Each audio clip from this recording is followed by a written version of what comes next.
awaited. In the past, in the present, and in the future. all stages have converged into one, and here you stand. Welcome, hollow shell. It is time to begin the next act of your journey.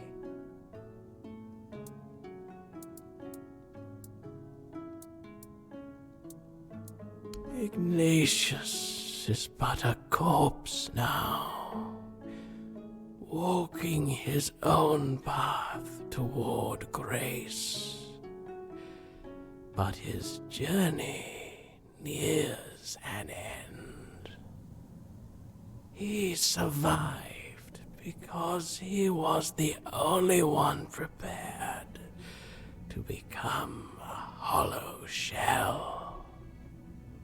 I chose him to carry the gift forward, to pass it on to someone he deemed worthy. It seems that someone was you. I am the one. The vessel, the bearer of grace, the giver.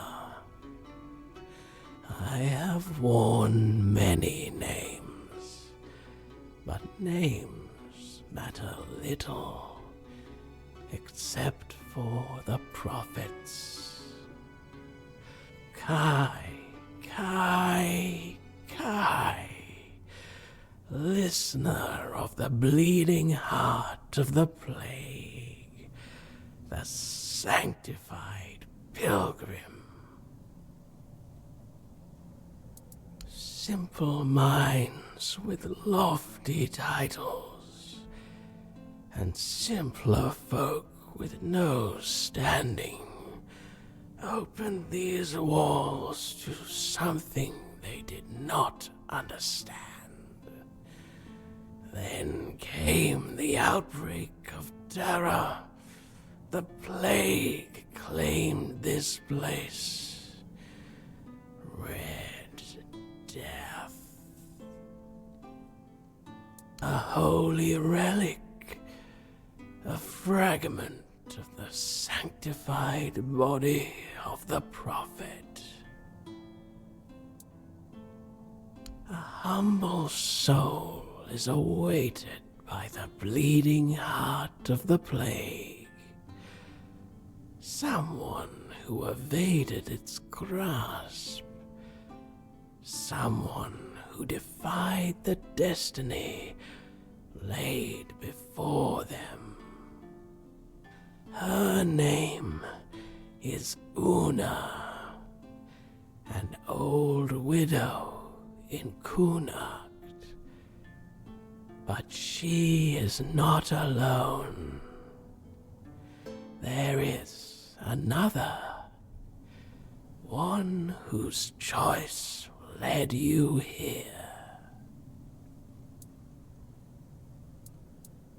Yes, him. His role as the hollow shell must end. His purpose is fulfilled. He is no longer needed. In you, I have found a servant whose perfect obedience will enact the will of Prophet Kai and the Hard.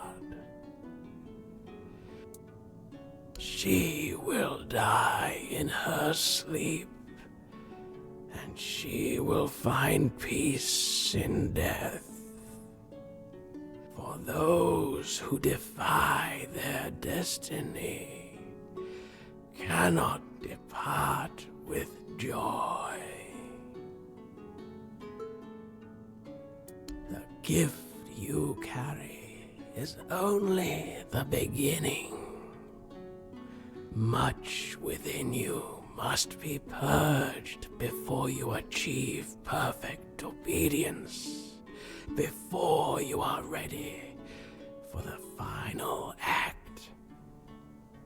Now, receive the mark of the plague. Pass it on to those I have chosen. When their fates are sealed, return here for the next step to be revealed.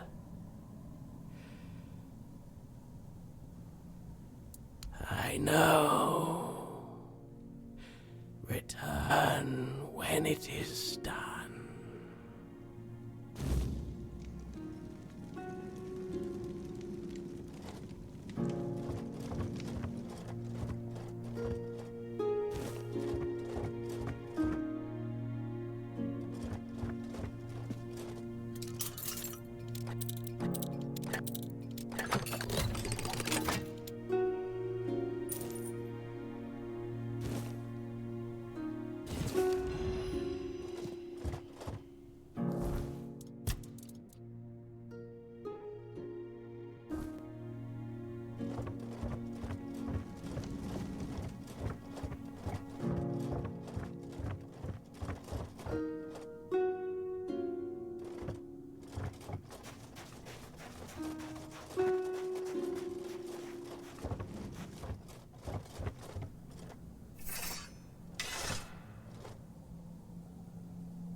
Have some spare food, a coin?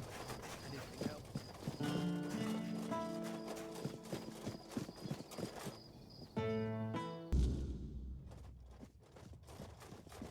Always a pleasure to see you. Welcome, you who walk the same path.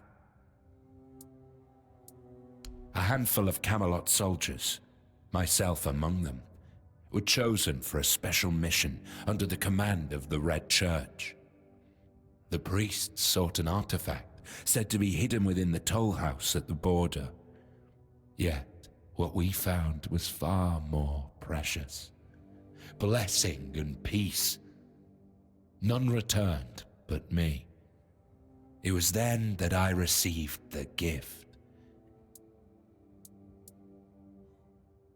I've heard the tales of the Red Priest's brutality, and I have witnessed it myself. Their methods are harsh, yes, but tell me, what better way is there to cleanse the flesh, to hollow the body and make room for the word's glory? We are not perfect as we are. We must be bent into the proper shape.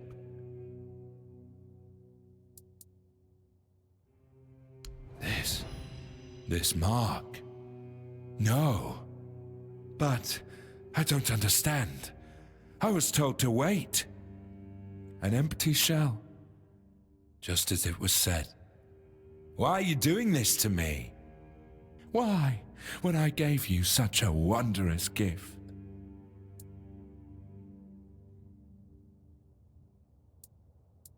It's hard to hold faith in destiny when staring at the mark of the plague. But I must remain strong. I must remain the hollow shell, perfectly obedient. I am a corpse anyway. Go now. Let me think.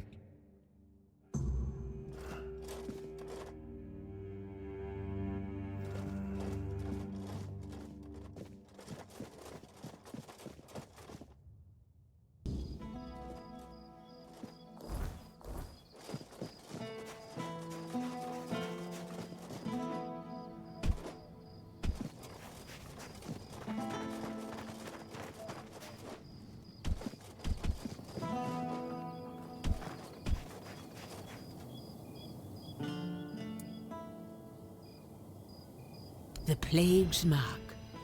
So, it has come for me at last. I always knew it would. I prayed for my family, but never for myself. Perhaps this is why. Why should I fear what is certain? We're all born with one guarantee, that life will end. The All-Mother gives us a path, but she never promised it would be long or easy. If I was meant to fall with my family, then perhaps my time has only been borrowed. I will not fight fate, nor resent its messenger. No, my prayers are said. My heart is prepared. Thank you for bringing me this warning. It's more than most receive. Go now.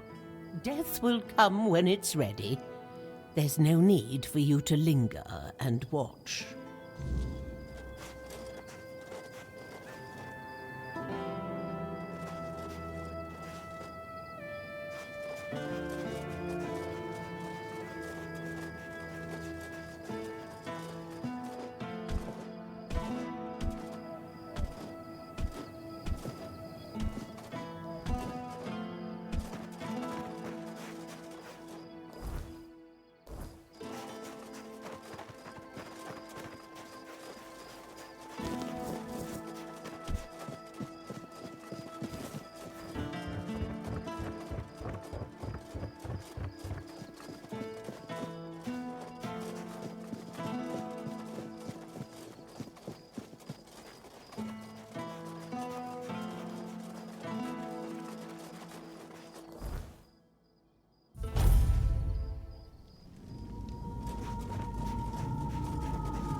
You are back.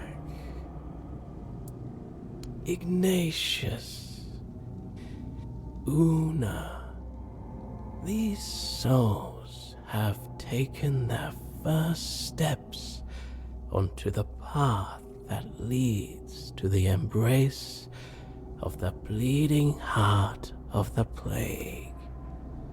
Soon they will begin their final act. Give it to me. Seal my fate as well. You shall begin your final march toward your destiny. You will witness what was ordained for you long ago, from the moment you first arrived at the island asylum. I can feel it. You were sick. You carried the plague. It was your destiny. Fate, however, steered your path in another direction for a time. Yet here you are, the lost child, making its way home. Like Una, I shall find silence. I shall finally catch my breath. I cannot wait for that moment. And so, my final act unfolds. Let us close our eyes together.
I'm sorry, Wanderer, but you cannot rest here. Not yet. I sense my brother's soul within you. The pull of his destiny is stronger than any of our desires. I am, well, his half-sister. A very important distinction at court. To Arthur, though, I was always just sister. The one he liked, not only loved. I stood by his side, listened to him, and spoke my mind when he needed it. And when the visions came, I was the only one who understood they weren't just madness. My poor brother. I couldn't bear to see him suffer. There was little I wouldn't do if it meant I could help him. In a way, I think I did, but even now I'm not sure. I followed the visions, though most of the court thought I'd lost my mind, or that I'd secretly caught the Red Death and it had taken over my senses. Sir Estor was one of the very few who believed me, and the only one brave enough to join me on my pilgrimage to a plague-ridden land.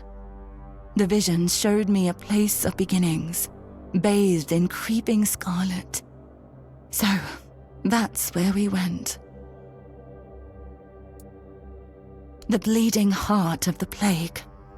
With every step, the voice grew louder. And when I finally saw it, it felt as though it was beating inside my own chest. Each heartbeat was like a knife twisting, a festering wound that could never heal. That's when I understood. The homelands are lost, and Avalon is truly our only salvation. There was something almost human about it, and yet it was so terribly alien. It was like staring at your own reflection in a distorted mirror. Everything seemed familiar, yet profoundly wrong. I've had centuries to reflect on it, and I think I've almost uncovered the truth. A truth that's both simple and devastating. The heart is a grief made manifest. The sorrow of a mother who lost her child. Undoubtedly, yes. These are three aspects that could not exist without one another. There was a heart, struck by immense grief. That grief gave birth to a force as untamable, as relentless as the plague. I believe that there's no cure for such matters, except time. And time is a luxury only we humans have. I don't know. I thought leading Arthur to Avalon would keep us safe. But then it followed us here, too. I'm not sure there's anything we can do to cure a bleeding heart. For a being that exists outside of time, with only a rudimentary grasp of mortality, there's no such thing as an end. I doubt she wants everyone else to suffer with her. She just doesn't know how to stop. I saw that staying meant death for all of us. Nothing in the homelands could stop the plague. And the voice, it kept calling night and day, promising safety on Avalon's shores. Arthur once told me it sometimes felt familiar to him, though he could never say why. Even then, he wasn't sure if he could trust it. But after I returned with Estor, he didn't hesitate anymore. We sailed for Avalon, and the voice led us straight to its shores. You could say that. One way or another, every prophet becomes a captive to their followers. Some chains are just more visible than others. The Red Priests like to call me theirs. So, theirs I must remain. After we left the homelands, people started listening to me. Not just to my brother. It was terrifying, stepping out of his shadow. but I did my best to guide them. You see, no one becomes a prophet on their own. They're made by the people who need someone to follow. I became what they needed. Sometimes a guiding hand, other times a whip over their heads. Keep going. Take it from someone who has lived far too long. Some decisions are out of your hands. You just have to make the best of what's left. You'll do fine. You're in excellent company, after all. And, Arthur, I'm sorry I can't stand by your side this time. But know you're always in my heart, brother. This is for both of you. May we all find peace at the end of this path.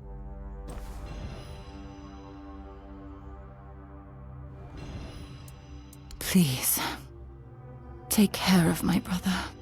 Now go. There's nothing more for you here.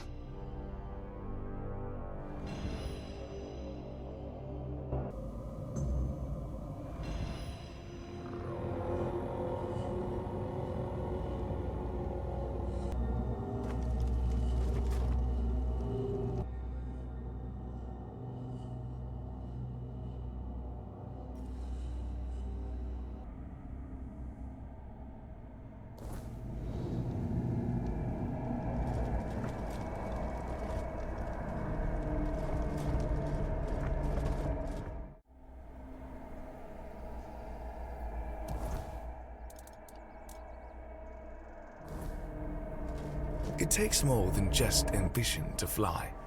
You've got what it takes. You've surprised me, Birdie. And as it seems, not just me. Self will be waiting for you inside. From now on, you answer to them. Congratulations and good luck. Nothing that can help you. You managed well with me. Perhaps you'll manage just as well from here on. I have no tales to share, Birdie. I'm absolutely uninteresting, but I'm touched that you asked, really. So it seems. You're climbing up, Birdie. Truly impressive. Even I didn't gain favor so quickly. But I trust Self. If the crows see something in you, they are right about it. We call it the Morrigan's Hollow, our dwelling in Kunot. The passage only opens for those who carry the sigil I gave you. You'll be able to stock up on supplies, rest, or hide if things get too heated outside. That doesn't happen. Crow sigils know their owner. If they end up in the wrong hands, they turn into worthless stone. Alright, enough chatter. Don't keep Self waiting too long. From what I hear, there are some plans for you. Break a wing and take care. I like you. Don't ruin that.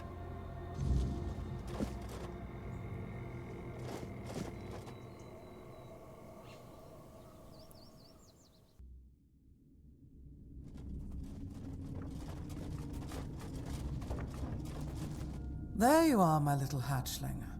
I hear you've been working hard. That makes me glad. I had a good feeling about you, and I do love being proven right.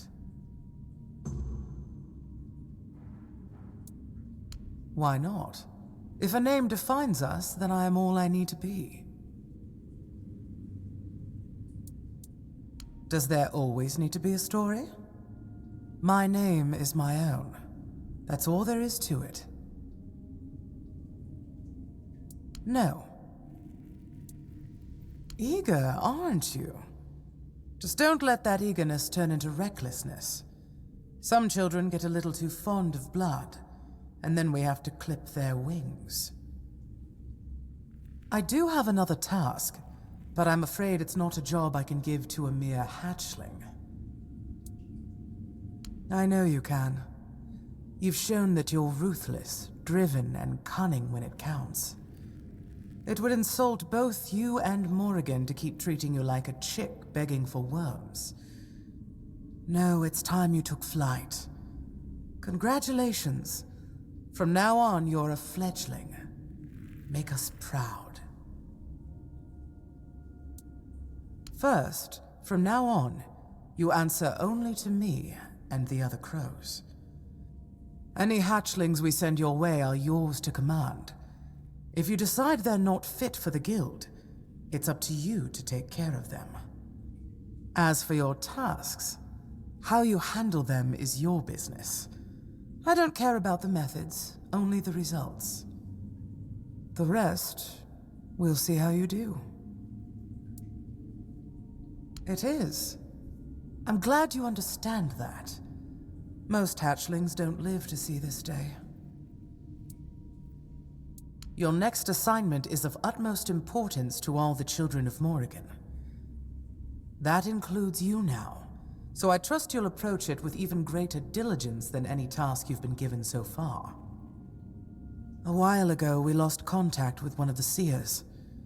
What makes this even more troubling is that he was in possession of the head of Morrigan. I doubt he's still alive, so I need you to find his body and, most importantly, recover the head of Morrigan.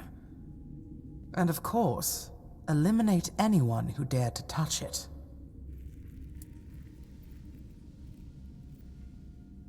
A severed head. Preserved, of course. It is hundreds of years old, after all. In a way, according to the seers, it belonged to one of the Morrigan's avatars, a human she deemed worthy to serve as her vessel for a time.